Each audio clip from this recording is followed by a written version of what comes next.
Good morning and welcome. It's time for another edition of Inside Oakwood with Dr. Leslie Pollard and his special guest on this Motivation Monday. Good morning, Dr. Pollard. Hey, good morning, Donna. Good morning. How are you this morning? I am doing well, doing well. Loving to see all this sunshine again this morning, and it's just a wonderful day. Amen. Amen. Someone posted the other day, could any place have had a more beautiful day than Huntsville, Alabama? I know it. It was just amazing on Thursday and Friday, and today is just another great day. But listen, we got a great topic we got to talk about today, and it's on STEM. But so do you have a word for us today? Oh, yes, absolutely. And our topic today, actually, women in STEM, is really vital. You know, in 1987, President Jimmy Carter signed into legislation the recognition of Women's History Month.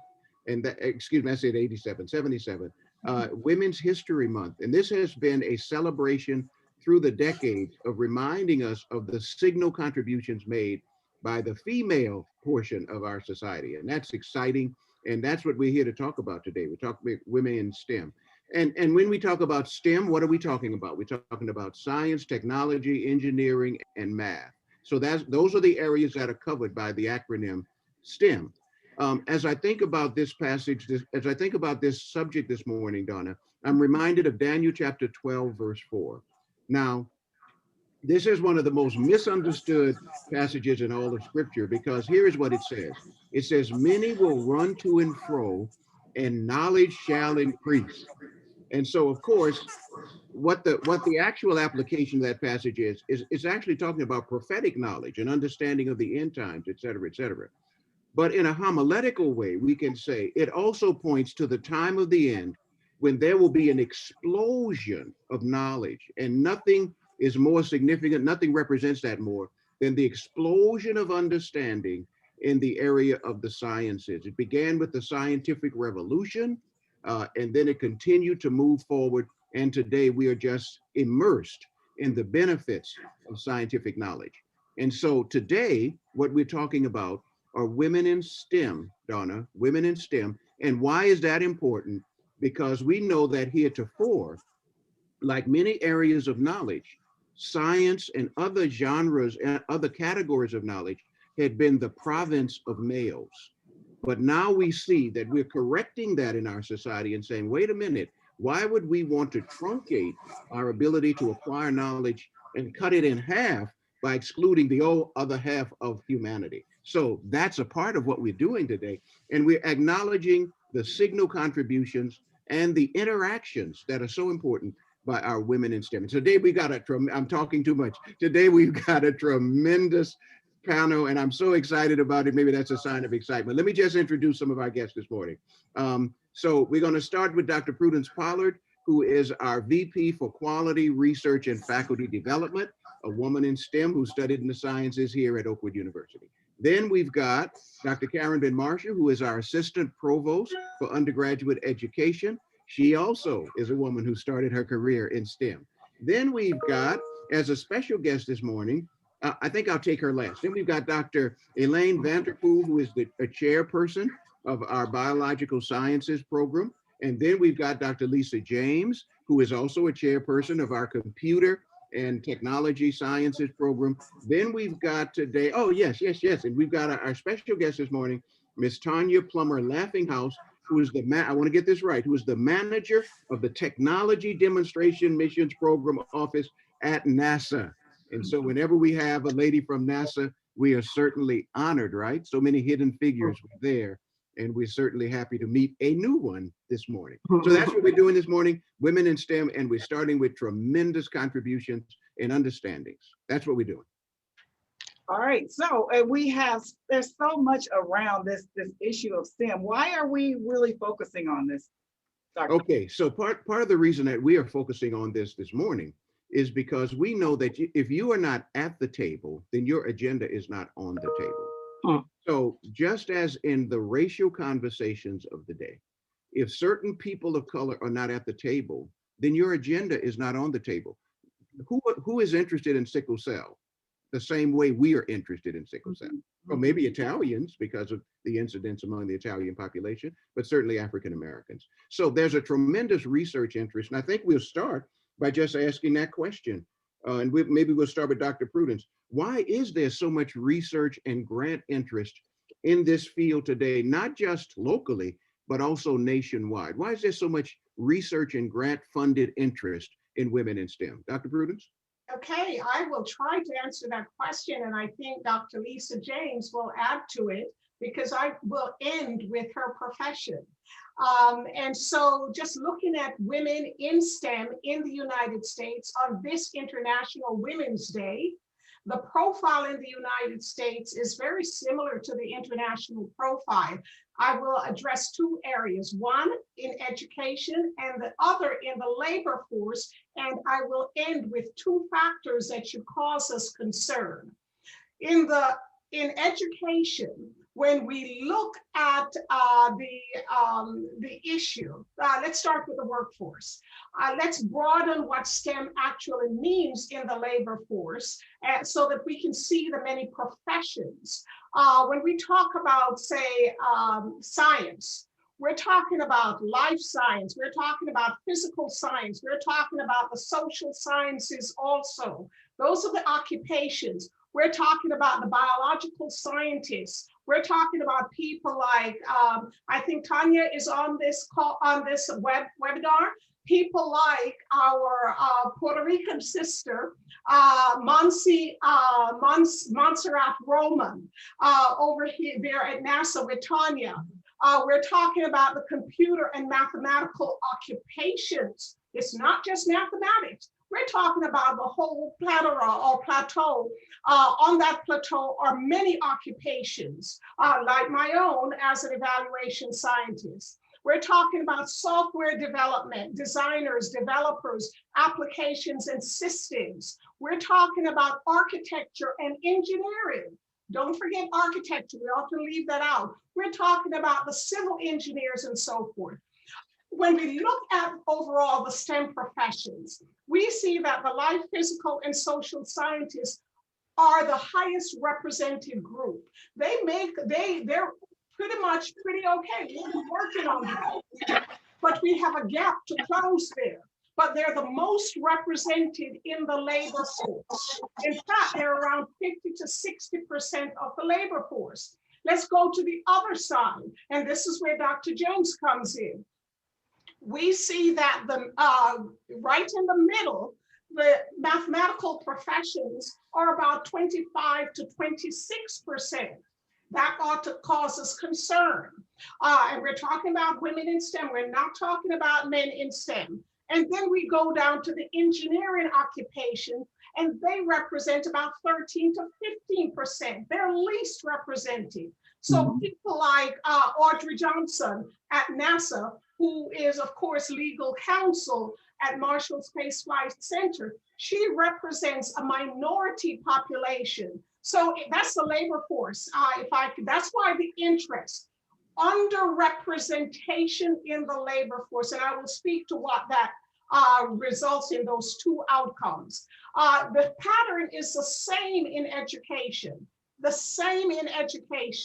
And so I would say we have a problem. The problem is that there are two problems that occur from that. Yes, there is a problem. We need to get more women into education, especially into higher education, because we see a decrease as we move from bachelor's degrees to master's degrees to PhDs. The numbers go down. So there are the two big problems. There's a leaking pipeline. We get them in, we can't keep them in. And the question is why? There are a number of reasons why. Most of my research is in the area of compensation, gender and compensation, especially in the healthcare fields. But when you look across industries, you see the problem in the STEM field, where women are underpaid. So where the general wage gap is around 78%, for women in STEM, it's even greater, but here's why. We can't just take that and grab that and run with it. Here's why. Women in STEM tend to do the support roles. They tend to not be hired into the main STEM occupations. They're somewhat on the periphery. Those periphery jobs you should think of as being equivalent to someone being a secretary or an administrative assistant. They're lower paid. So when you look across all STEM occupations, you have to look at kind of the job swamp within which women occupy. We need to prepare them to get into the main fields where they are the creators of the knowledge that will allow them to be compensated accordingly. So yes, there is interest because women are underrepresented. Yes, there is interest because there's a leaking pipeline. And yes, there's great interest because women are underpaid when they enter the pipeline. Okay. Wow. Yeah, that was Dr. Pollard. Wow. That was a lot there. Wow. Covered everything. Thank you. Thank you. Wow. Okay, so let's go to Dr. Lisa James. Let's go there first and talk to and hear from you about the mathematics area and how STEM impacts women in that area.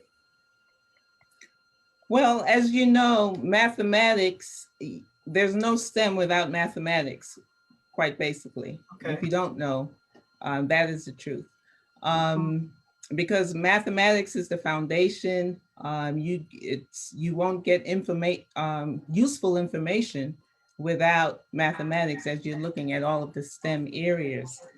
As I look at our department here, the Department of Mathematics and Computer Science, you know, I see the disparities. I see that while we have a department, we have almost 100 majors in the areas of mathematics and computer science, yet only about 24% of them are female.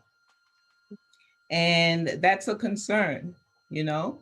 Our department is very blessed to have, out of 7 full-time faculty, we actually have 4, more than half, who are female professors in the areas of mathematics, engineering, and math education.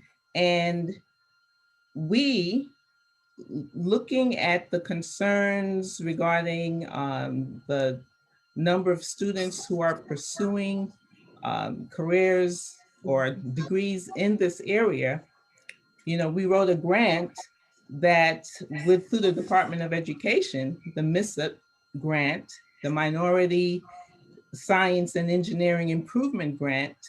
And we were able to receive funding so that we can increase the number of women, or I should say promote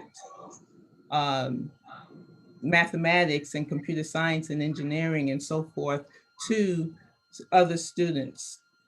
Okay, so as a professor working in STEM, you're preparing women and men, of course, in your classes to work in STEM, but we do have someone who is working in STEM and is a woman. So we would like to talk to Tawnya Plummer, Laughinghouse, to find out what it really means to be a woman in STEM. Hi, Donna. So happy to be here today. It's really an exciting time to be a woman in STEM, especially at NASA, where I've been employed since 2004. You know, there's just so much, I think, with NASA in terms of the diversity, the inclusion, all of those that have come into the conversation at NASA. I have felt incredibly supported as a woman in STEM. I'm in an era now where NASA Marshall Space Flight Center is being led by the first woman center director. 2 years ago to this day, I was on the Today Show with about 12 other women, including Jody Singer, our center director, being featured as Ladies Who Launch, and encouraging young women and girls all over the country about STEM careers and showing them, you know, that they can certainly rise to this career and make a difference in it. So it's just an exciting time. 2 weeks ago, Donna, NASA dedicated and renamed the headquarters building in Washington, D.C. after Mary W. Jackson, who was the first African-American engineer at NASA. And I tell you, it's just an amazing time to be a woman in STEM. Wow. Now, was this your dream to work in STEM when you first started and began to study in college and things like that? Right. Well, you know, for me, it started here, right here in Huntsville. I grew up here in the Oakwood community. I went to public high school, was selected for a NASA high school program. And that's what I love about NASA, why we continue to be one of the best places to work in the federal agency, because they've long realized the need for diversity and bringing more underrepresented students into the pipeline. And so there were high school programs like SHARP, Summer High School Apprenticeship Research Program, where we spent 6 to 8 weeks working with a mentor, working with an engineer, doing research, presenting that research, getting paid a salary, a stipend over that summer. And it was during that experience I learned about the NASA Women in Science and Engineering program, scholarship, full academic scholarship. That was a partnership between NASA and Spelman College. Applied and was selected for that, and went on to earn my BS in chemistry from Spelman and BS in chemical engineering from Georgia Tech. Wow. And so it was during that program, you know, like Dr. Pollard said, it's so important to have access, to have support, to have resources during that program. I mean, during your matriculation, we were fed a steady stream of STEM leaders in our program. We got together. Mae Jemison came to visit us at one point. Students who were further ahead of us in our program, working on their PhD at Georgia Tech in chemical engineering, came to show us what we could do, what we could become, and that it was possible. And so, you know, I owe my career, my STEM career, to God, of course, and to NASA. Amen. Now we're going to come back to Donna, I wanted to ask a question then of Tawnya and then our panel as well. But I want to frame it against an experience I had talking to my granddaughter. Okay. My granddaughter Genesis, one day we were talking about careers in flight, right? Which were very much STEM oriented, right? In aeronautics. And so I said to her, Genesis, one day maybe you could be an airline pilot.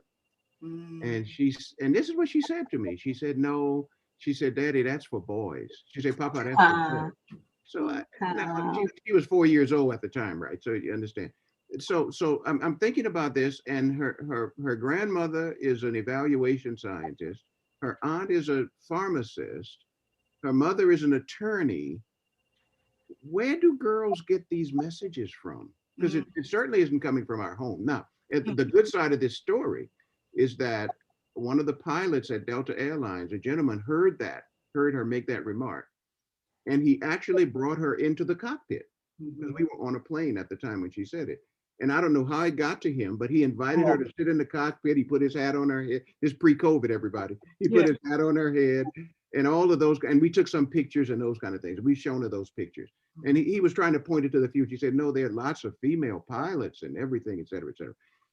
How do we, Dr. Karen Ben-Marshall, Dr. Elaine, how do we get these messages where do girls get these messages that maybe STEM and some of these sciences are not for them? Well, I can kind of talk to it, because it was the same thing that I thought growing up, that there are certain professions that were male dominant and male professions. And it was still younger, you're hearing still the women should be the one taking care of the house. And so I've known from media, from watching movies and TVs, that's what I got as I was younger. But as I grew older and I came across powerful women that were scientists, you know, they encouraged me. They said, no, we need women in science. We really do. And you can do this. And I remember in 5th grade, my teacher was like, she was hammering it. No, you could be a scientist. You're good in science. You need to do it. So when you get that encouragement, when you hear it from people, that's when it opens your minds. But in society, we still, you know, everyone's talking about, you know, cancel culture. But, you know, we have to move forward from what we know from the past, because what we know is not what God has instilled in us. You know, each of us, we all have a destiny, we all have a purpose. but unless someone speaks it into you, you probably won't see it. So yeah, that's my input on that. And I can piggyback off of what Dr. Vanterpool says, and the literature is clear.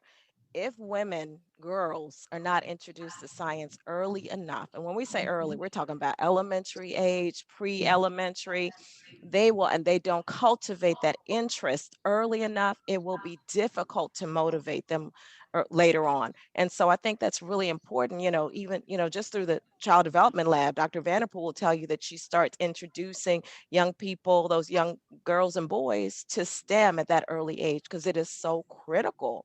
We cannot wait until they're 12th graders, 11th graders, So my decision to choose biology as a major was because I had a woman teacher in biology who motivated me and encouraged me and got me excited about biology. And so it's so critical. Well, can Yes. May I add something? Who's it? Oh, yes, Dr. Pollard. Yes, Dr. P. Yes. I think about my own interest in, say, that started in science through mathematics. And then it moved to biochemistry because I saw how math is embedded in biochemistry, and my love for biochemistry, which is what allowed me to do a graduate degree in nutrition. But who did that? I think when we're talking about women in STEM, I would say it's both the female role models, but also the men. Dr. Emerson Cooper was the one who encouraged me, led by Dr. David Richardson Sr. They spoke into me, but before that, it was in high school, my math teacher who helped me understand how my brain worked. And that was a male math teacher, not African-American, in fact, German. Mr. Wolf, and so it's the encouragement. How do we encourage when that student is taking their freshman biology, Dr. Vanterpool, and they seem to be struggling a little bit? Who comes alongside them so they don't drop out or drop that major and move to something else? So I think what we're hearing is encouragement is critical, and we need our men to join that force as well. Yes. So I'm just curious to hear, since you've shared how you got into it, we're going to hear from Dr. Vanterpool as well to share why she got into STEM. Yeah, no, I mean, Dr. Prudence Pollard is correct. And, it's up to us to be a reflection of what these future generations can do. And as Dr. Ben Marshall has said, for years, over a decade, I've been teaching at the Child Development Lab. This year, not so much because of COVID, but, I've seen the first cohort come into biology now. So assist at the academy, trying to get my students in, my female students. Let me tell you, we have a large crop of the academy students matriculating through STEM. And that's because of the exposure. When my students do experiments with them and have them help develop the labs, my students will help the kids develop the lab. And when they see that they can do it, that's like a glimmer of hope that sparks, and now they're interested in science. So I just think that we all need to step in as society, men or women, and let these young people know, like my daughters, I have 2 daughters and 2 sons, but my daughter, she might end up in your department, Dr. James. She wants to be an engineer. She's strong in math, right? Her goal, her mission is to work at NASA. So Tawnya. All right, sounds good. Right, but it's only because she's had exposure to STEM. And even though she was on robotics and these things, she got some backlash from some of the males saying, we are better than you in building robots, things like that. She said, no, you're not. I can be just as good as you. Yeah. Love it. We need to speak it. We need to speak it. It starts with us to Yes. Right. and let it grow, because that's what happened with me. So we just need to do that. Now we want to talk about the events that are coming up with STEM, but first of all, I can't leave Dr. James out because we got to let her share as well. Everybody else did share why, as women, you went into the STEM field. Well, I'll be repeating a lot of what was being said, but in middle school, I had a female math teacher, Mrs. Juanita Richards. And that was when I first realized that I had the talent for mathematics. Um, and I just went on with life, going through my other courses and my other grades through high school. It, it wasn't until I got to college. I was an accounting major at the time, and I was in Miss Gracie Monroe's class, pre-calculus class. And that is where I discovered my passion for mathematics. Um, and I just wanted more. I wanted more and more and more. And so I ended up changing my major from accounting to mathematics. And the rest is history. I have not regretted a moment of it. I love it. And just to be able to come back to my alma mater and to serve and to encourage other young ladies and men to pursue their goals and to learn about mathematics and computer science and engineering, it is just a wonderful opportunity to do this. Wow. So we do want to talk about some of the events that are coming up. So let's get back to Tawnya Plummer Laughinghouse. And can you share with us and our listeners about the advanced grant? Actually, I think that question should probably be to Dr. Ben Marshall or Dr. James and their initiatives at Oakwood University and Alabama A&M University. Okay, we can do that.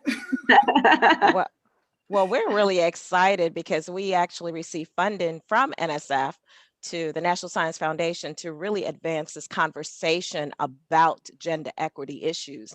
And so we're in a partnership grant with the University of Alabama in Birmingham, and we are one of 5 schools that actually is part of this partnership. It's called the Alabama Advanced Partnership for Achieving Gender Equity in STEM. And so Dr. Lisa James, Dr. Elaine Vanterpool, myself, Dr. Colbeck Wilson, Dr. Kenneth Lahing, Dr. Marlon Ram are all part of this initiative. And so this is the second year of our grant. And so we wanted to really use the month of March to really focus on women. So the issue is about not just women in terms of equity, but also gender and racial equity as well. But using this platform for the month of March to really be able to have a conversation around women in STEM leadership. And so Tawnya Plummer Laughinghouse is going to kick off today. Dr. Pollard talked about it being International Women's Day. And so we're going to kick off today with an event at 11 o'clock where Tawnya Laughinghouse and also Representative Laura Hall, whose background is in STEM, which a lot of Yeah, people don't even realize. and they- a high school teacher at Yes, Johnson High School. exactly, exactly. So they're going to be featured today. So we're doing this in partnership with Alabama A&M today. And so we're really so excited about that opportunity. It's going to be featured from 11 to 12. You can either tune in to our Oakwood's Facebook or our YouTube channel.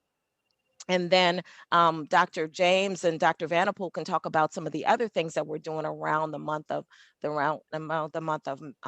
March relative to this programming, but also as we culminate on March 25th and we end the month, we'll also be featuring Oakwood alumni who are women in STEM. And it's actually going to be our co-host is going to actually be Kim Richardson. And yeah, Kim Richardson Anderson. And so we have some women in STEM in that area. And I'll let Dr. Vanterpool and Dr. James talk about some of those featured women. Our keynote will be Dr. Natalie King. She is a grad of the biology department.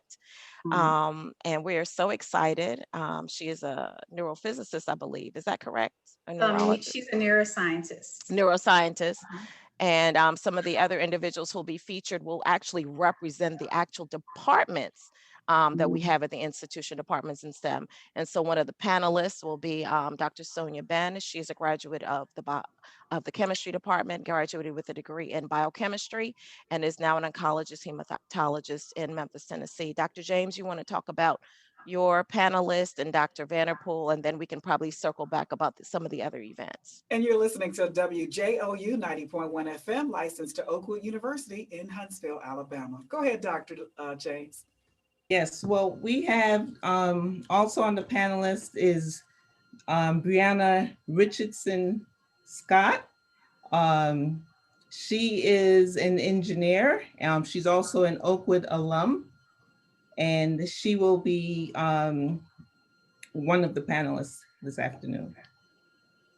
I'm sorry, this will be on the 25th. The 25th. Dr. Vanterpool. Yes, so the 25th, I'm really excited because most of who we have on the panel are alums. But one of them I do want to highlight, Dr. Thessica Anton Reed.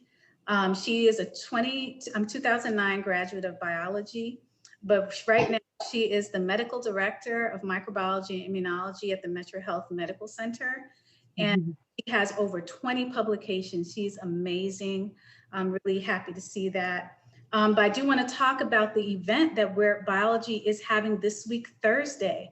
Okay. We're having a workshop or a seminar panel discussion at 6 p.m. about powerful women of biology.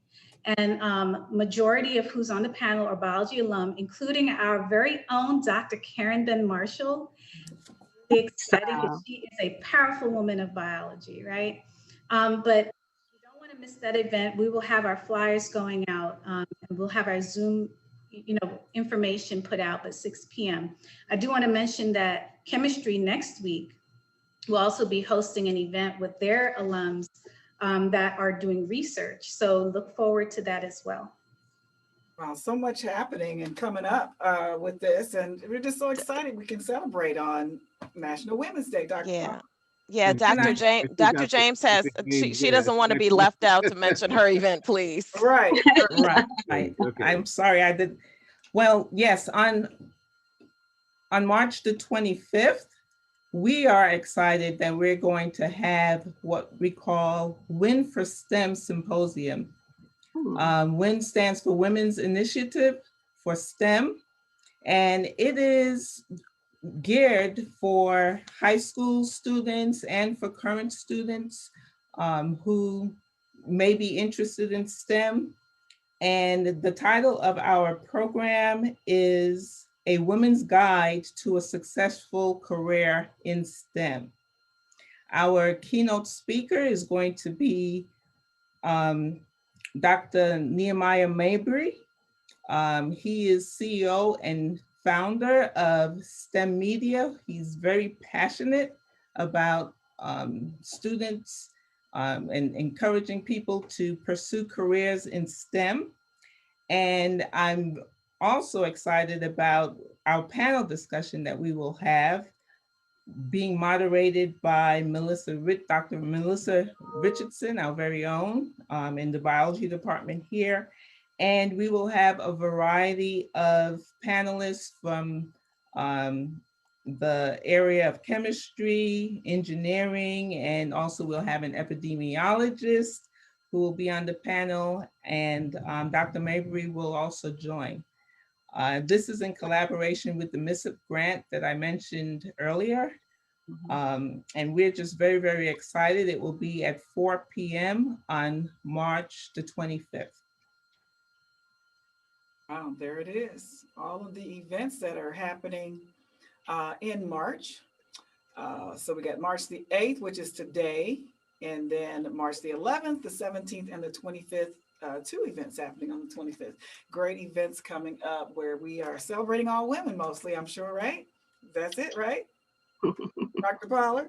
Oh, absolutely, absolutely, absolutely. We're celebrating the progress that Oakwood University has contributed to females in STEM. And I think it would be an interesting study, Dr. Prudence, really even a possibility to do more grant work in this area, because my guess is, now this is a guess, right? My guess is that our contribution, if you look back across the decades, our contributions to women in STEM may be outsized compared to many other institutions. Because I can think of so many women who matriculated through Oakwood, even while I was a student here, and encouraged, of course, by so many of the professors. But that would be a fascinating study. That would be something worth looking at. And of course, communicating, and not to be too pedantic or academic. We want to celebrate what we're doing right now, right? We want to celebrate right now what we're actually doing in the area of STEM education. And I just admire what our sisters have brought forward this morning. And I'm always impressed as a person who had a minor in feminism in one of my doctoral degrees. I'm always impressed at how women of color bring everybody along, because the same women who are encouraging women in STEM also have sons. I noticed that, Elaine. And Elaine, you fit a rich tradition when you do that. That womanism says our whole community must move forward together because these are our sons and our daughters as well. Today we're celebrating our daughters, and I thank you so much for what you're doing.